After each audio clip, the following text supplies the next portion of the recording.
पिछले लेक्चर में हम हैलो एल्केन की अपचयन क्रियाओं के बारे में बात कर चुके हैं। आज हम हैलो एल्केन की धातुओं के साथ क्रिया, हैलो एल्केन की धातुओं के साथ क्रिया, धातुओं के साथ अभिक्रिया की बात करेंगे।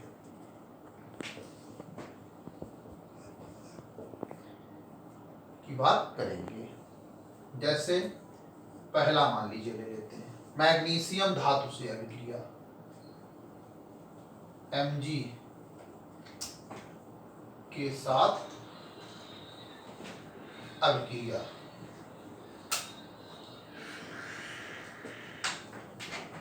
Mg के साथ अभिक्रिया। एल्किल हैलाइड यानी हैलो एल्केन Rx और मैग्नीशियम के साथ अभिक्रिया और शुष्क ईथर की उपस्थिति में,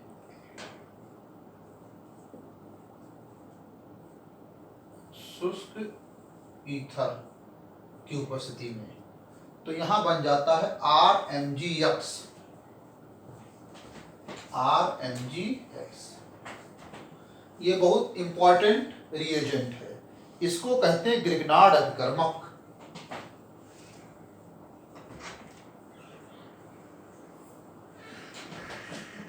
ग्रिग्नार्ड अभिकर्मक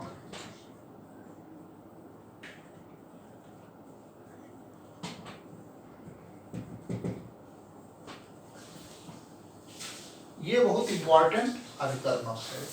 इसकी सहायता से बहुत से पदार्थों का निर्माण होता है, आगे आप देखोगे। और इसका रासायनिक नाम हम देखते हैं, R मतलब एल्किल, M मतलब मैग्नीशियम, X का मतलब हैलाइड, तो इसको हम एल्किल मैग्नीशियम हैलाइड भी कहते हैं।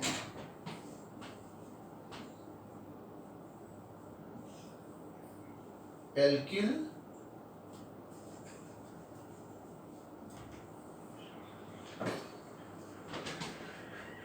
मैग्नीशियम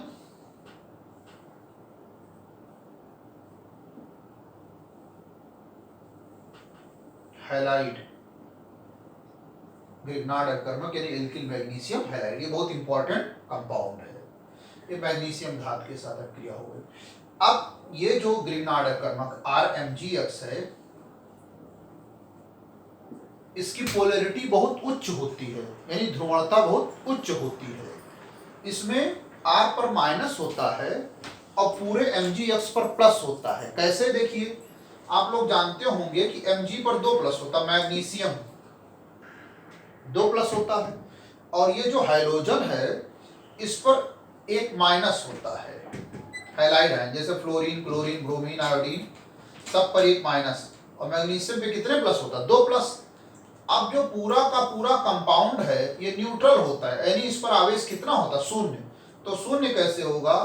2 प्लस और 1 माइनस, यानी 1 प्लस हुआ, तो इस पर हो जाता है 1 माइनस। तो ये देखिए, अब पूरा ये न्यूट्रल हो गया, यानी इस पर पूरा जो है आवेश कितना हो गया? 0। 2 प्लस 1 माइनस, यानी ये हो जाए 2 प्लस और 1 माइनस, यानी 1 प्लस और 1 माइनस के साथ कितना हो गया? 0। अब इस पूरे पर 1 माइनस और इन दोनों को अगर देख लिया जाए 1 प्लस, ये इसी को हम आंशिक के रूप में ऐसे लिखते हैं, -1 प्लस 1, ऐसे माइनस और ये प्लस। ये बहुत जरूरी चीज है, क्योंकि इसी आधार पर इसकी बहुत सारी रासायनिक अभिक्रियाओं का उल्लेख किया जाएगा। Alkyl delta minus, Mgx delta plus, delta का पार्शियल यानी आंशिक, यानी थोड़ा सा इस पर पॉजिटिव, थोड़ा सा इस पर नेगेटिव। तो मैग्नीशियम के साथ अभिक्रिया हो गई। अब जो है इसकी हम क्रिया कराने जा रहे हैं नंबर 2 सोडियम के साथ, सोडियम के साथ अभिक्रिया, सोडियम के साथ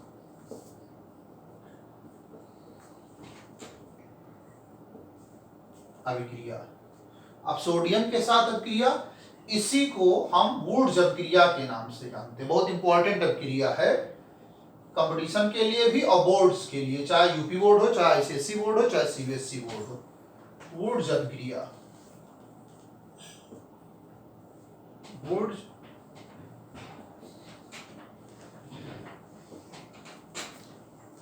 अभिक्रिया, सोडियम के साथ अभिक्रिया। अब इससे जो है एल्केन का निर्माण होता है। हेलो एल्केन जब सोडियम के साथ शुष्क ईथर की उपस्थिति में क्रिया करती है तो किसका निर्माण होता है? एल्केन का। तो हेलो एल्केन में मान लीजिए हमने ले लिया, मान लीजिए एल्किल, हमने ले लिया CH3 और हाइलाइट के रूप में ले लिया X, जिसको हम RX, R एल्किल और X आपका हाइलाइट, और किसके साथ क्रिया? सोडियम के साथ और शुष्क ईथर की उपस्थिति में।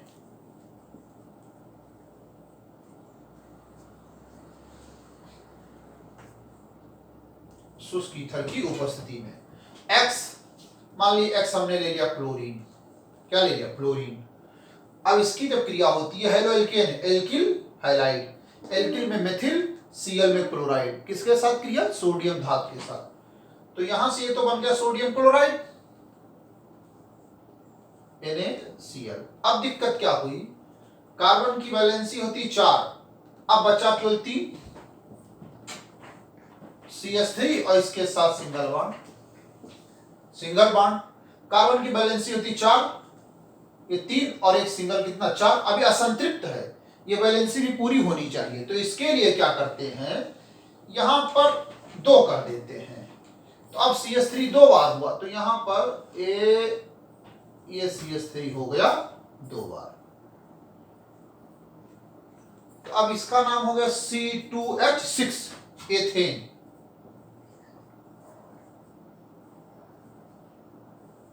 और ये आपका मेथिल क्लोराइड है।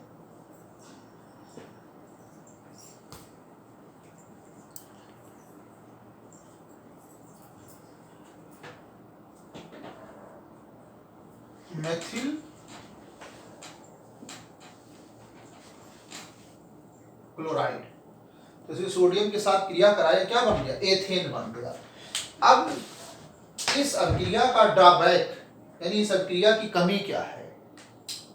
इस अभिक्रिया के द्वारा सममित एल्केनों का निर्माण बहुत अच्छी तरीके से होता है। यह अभिक्रिया सममित एल्केनों के निर्माण के लिए प्रयोग की जाती है। क्यों? वास्तव में होता क्या है, जब इसकी क्रिया कराते हैं तो हम 2 पदार्थ लिए, एक एल्किल हैलाइड लिए, दूसरा सोडियम धातु लिए। अब एल्किल हैलाइड के कितने अणु लिए हैं? 2। संतुलन के लिए जैसे 2 Cl है तो हम यहाँ 2 लगा दिए, तो ये संतुलित हो गई अभिक्रिया।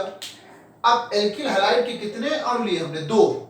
तो ये हो सकता है CH3Cl दोनों समान प्रकार के भी हो सकते हैं और CH3Cl दोनों भिन्न प्रकार के भी हो सकते हैं।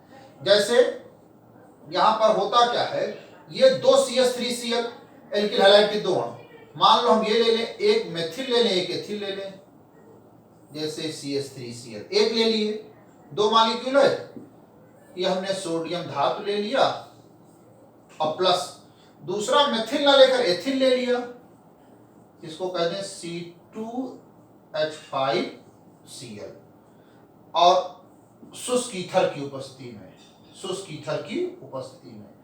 अब यहां से ये तो सोडियम क्लोराइड हो गया, सोडियम क्लोराइड, और यहां से आपका CH3 सिंगल बॉन्ड C2H5, ये आपका बन गया प्रोपेन। कैसे? इसी को शार्ट में लॉन्ग में और लिखिए तो CH3 और C2H5 का मतलब ऐसे, ये हो गया C2H5 बन गया प्रोपेन। क्या बन गया? प्रोपेन। प्रोपेन, ये मेथिल क्लोराइड और ये एथिल क्लोराइड, क्या बन गया? प्रोपेन। अब इसमें क्या है, दोनों एल्किल हैलाइड समान रखे, जैसे मेथिल 2 बार रखा गया, यहां पर अलग मेथिल रखा गया और एथिल रखा गया, तो यहां पर क्या बना? प्रोपेन। वास्तव में होता क्या है, यहां पर इसके साथ कुछ पदार्थ और बनते हैं। इस अभिक्रिया में जब हम मेथिल क्लोराइड की अभिक्रिया कराते हैं किससे, एथिल क्लोराइड से, सोडियम की उपस्थिति में, तो कुछ पदार्थ और बनते हैं। कैसे, एक बार ये दो, इसके दो अणु आपस में क्रिया करके ब्यूटेन बना लेते हैं, इसके दो अणु आपस में क्रिया करके एथेन बना लेते हैं। कैसे, इसका पूरा निचोड़ ये है कि ये CH3Cl ये दो बार सोडियम के साथ शुष्क ईथर, यहां से बन जाता CH3 सिंगल बॉन्ड CH3, यानी आपका बन गया एथेन। क्या बन गया, एथेन। और यही चीज जब इसको लेंगे C2H5,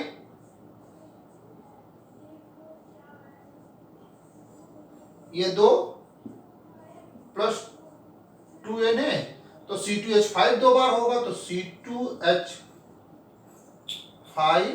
सिंगल बॉन्ड C2H5, ये बन गया ब्यूटेन।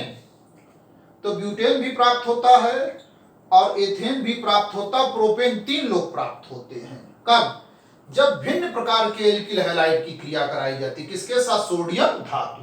भिन्न में जैसे एक में कार्बन की संख्या कम हो, दूसरे में कार्बन की संख्या ज्यादा, तो वहां पर तीन अलग अलग प्रकार के पदार्थ प्राप्त होते हैं, यानी तीन अलग अलग एल्केन। प्रोपेन, ये आपका एथेन है, ये आपका ब्यूटेन। अब क्या होता है, इन तीनों को अलग अलग करना बहुत कठिन होता है, यानी हमको प्रोपेन और एथेन और ब्यूटेन का मिश्रण प्राप्त होता है, जिसको सेपरेट करना क्या है, कठिन है। तो इसलिए हम किसका प्रयोग करते हैं, ये जो आपका एल्किल हैलाइड है, इसमें दोनों समान रहे, जैसे ये, तो हमको केवल क्या मिलेगा, एथेन मिलेगा।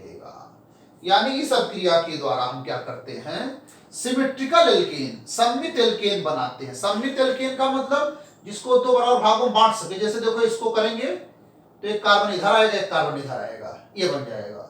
और इसमें देखो, ये थोड़ा सममित है, इसमें एक तरफ एक कार्बन आ रहा है, एक तरफ दो कार्बन आ रहा है। ठीक, तो ये अभिक्रिया सममित एल्केनों के लिए ज्यादा अच्छी मानी जाती है।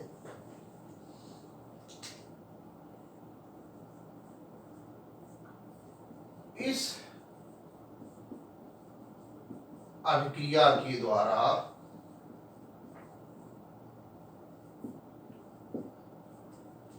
मुख्य रूप से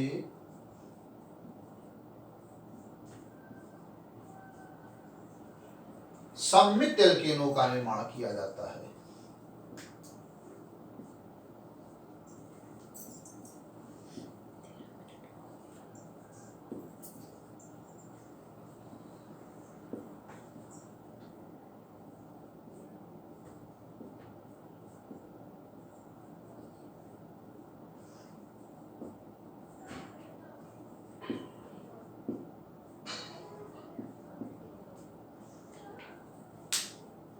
अब अगर हमको असममित एल्केनों का निर्माण करना है, तो उसके लिए कोरे हाउस एल्केन संश्लेषण है, यानी कोरे हाउस एल्केन विधि। उस अभिक्रिया के द्वारा क्या करते हैं, सममित के स्थान पर असममित एल्केनों का निर्माण। जैसे हम लिख रहे हैं,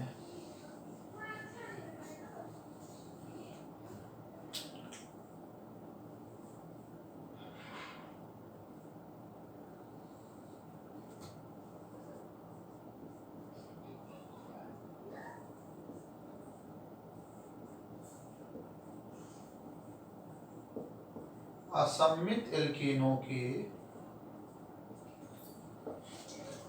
निर्माण के लिए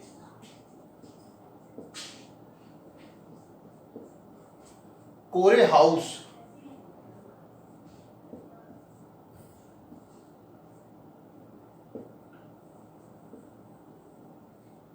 विधि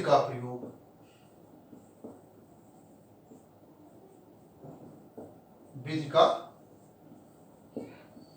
प्रयोग किया जाता है। इसमें क्या करते हैं, इसमें लेते हैं डाई एल्किल। देखिए, एल्किल कितने बार, दो बार, डाई एल्किल और लिथियम क्यूप्रेट, डाई एल्किल लिथियम क्यूप्रेट, और इसकी क्रिया कराई जाती किससे, हैलो एल्केन।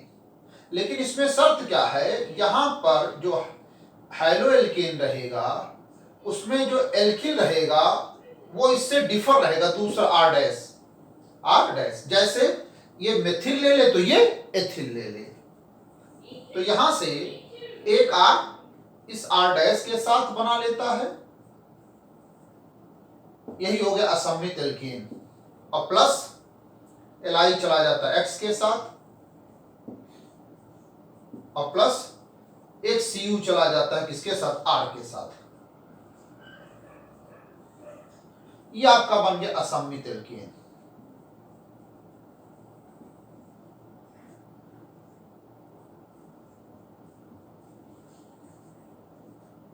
असममित एल्केन। तो सममित एल्केन के लिए वुड्स क्रिया का प्रयोग करते हैं और सममित क्रिया असममित एल्केन के लिए कोरे हाउस विधि का प्रयोग करते हैं। यहां पर जो ये एल्किल ग्रुप रहेगा वो इससे डिफर रहेगा। अगर ये मान लीजिए एथिल लेते हैं तो ये प्रोपिल हो जाएगा, अगर ये प्रोपिल लेते हैं तो ये इसको ले ले ब्यूटिल ले ले।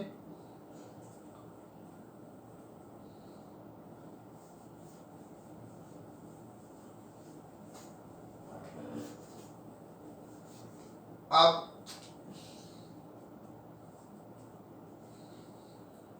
लिथियम धातु के साथ क्रिया, लिथियम के साथ क्रिया,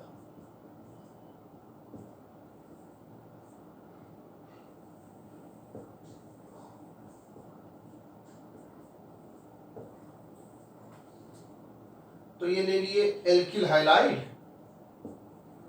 और लिथियम का मतलब एलाइड, और शुष्क ईथर की उपस्थिति में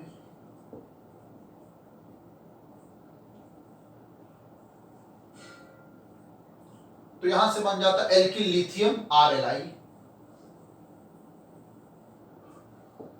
प्लस यहां इसके दो परमाणु कर दें L I x lithium halide, ये बन गया एल्किल लिथियम।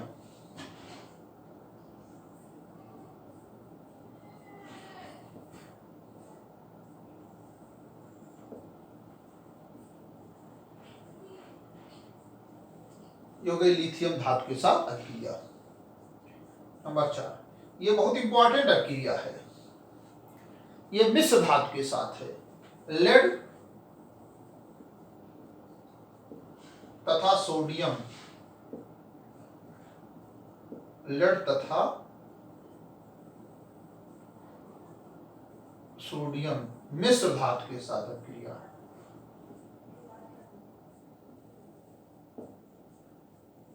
लेड तथा सोडियम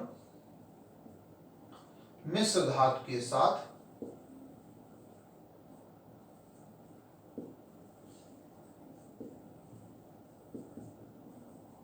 अभिक्रिया।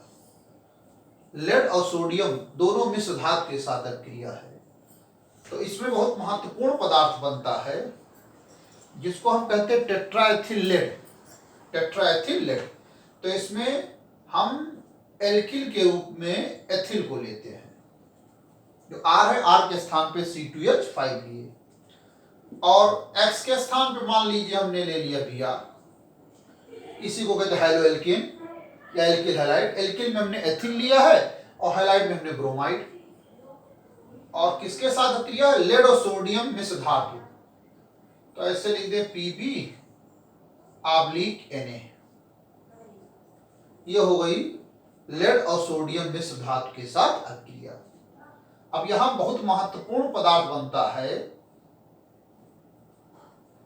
जिसको कहते हैं टेट्राएथिल, एथिल टेट्रा 4 बार, और Pb यानी लेड, टेट्राएथिल लेड, और साथ में सोडियम ब्रोमाइड Na Br। अब टेट्रा के लिए 4 है तो यहां पर हमने कर दिया 4। अब ब्रोमीन के भी 4 परमाणु हो गए, यहां 1 है तो यहां हमको करना पड़ा 4। जब यहां 4 किए तो हमको यहां भी करना पड़ा 4। अब लेड का 1 परमाणु, यहां कितने थे, बाएं तरफ 4 तो बचे 3, तो यहां 3Pb। अब ये जो पदार्थ बना है टेट्राएथिल लेड, ये वाला पदार्थ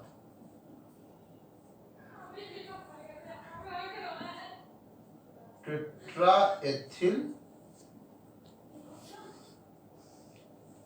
लेड।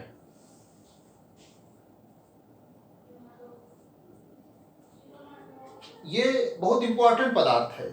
ये जो है पेट्रोल में जो खड़खड़ाहट होती, नॉकिंग, उसको कम करने के लिए इसका उपयोग किया जाता है। होता क्या है, जब गाड़ी में पेट्रोल यानी गैसोलीन जलता है तो गाड़ी अच्छी तब चलती है, यानी अच्छा ईंधन तब माना जाता है पेट्रोल को, जब गाड़ी स्मूथ बराबर से ईंधन उसका अंदर जला करे, यानी जो पेट्रोल है बराबर मात्रा में जलता रहे, जिससे गाड़ी बढ़िया चलती रहे। लेकिन कुछ स्थितियों में ऐसा होता है कि पेट्रोल बराबर से जल रहा है गाड़ी में, लेकिन जैसे पेट्रोल खत्म होने वाला होता है वैसे बहुत तेजी से जलने लगता है, तो गाड़ियों में खटखटाहट आ जाने लगती है, उसमें आवाज होने लगती है, मेटलिक साउंड, धात्विक ध्वनि होने लगती है, यानी गाड़ी के इंजन में खटखटाहट उत्पन्न हो जाती है, नॉकिंग। उसी नॉकिंग को कम करने के लिए पेट्रोल में ये पदार्थ मिलाया जाता है, टेट्राएथिल लेड। इसलिए इसको कहते हैं एंटी नॉकिंग एजेंट।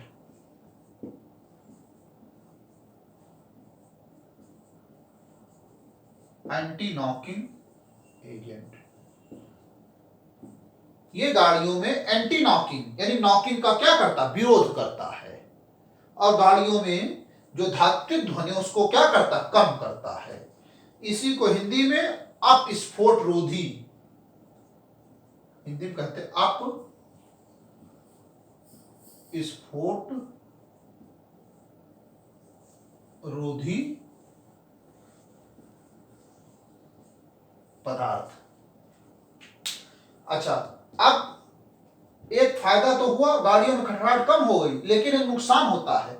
ये जो लेड है यानी शीशा, ये शीशे के कण गाड़ी में यानी टू व्हीलर्स में डिपॉजिट होने लगते हैं, जिससे इंजन को खतरा होने लगता है। तो अब क्या करते हैं, अब पेट्रोल के स्थान पर पेट्रोल में जो हम मिलाते हैं टेट्राएथिल लेड, तो फायदा तो हुआ कि नॉकिंग तो कम हो गई, इसको भी हटाना है तो कुछ और मिलाया जाता है, जिसकी चर्चा हम अगले लेक्चर में करेंगे कि इसको हटाने के लिए क्या मिलाते हैं। तो शेष अगले लेक्चर में इसके बारे में बताएंगे, और इसकी एक अभिक्रिया शेष रह गई है, पुनर्विन्यास अभिक्रिया, उसको बताएंगे।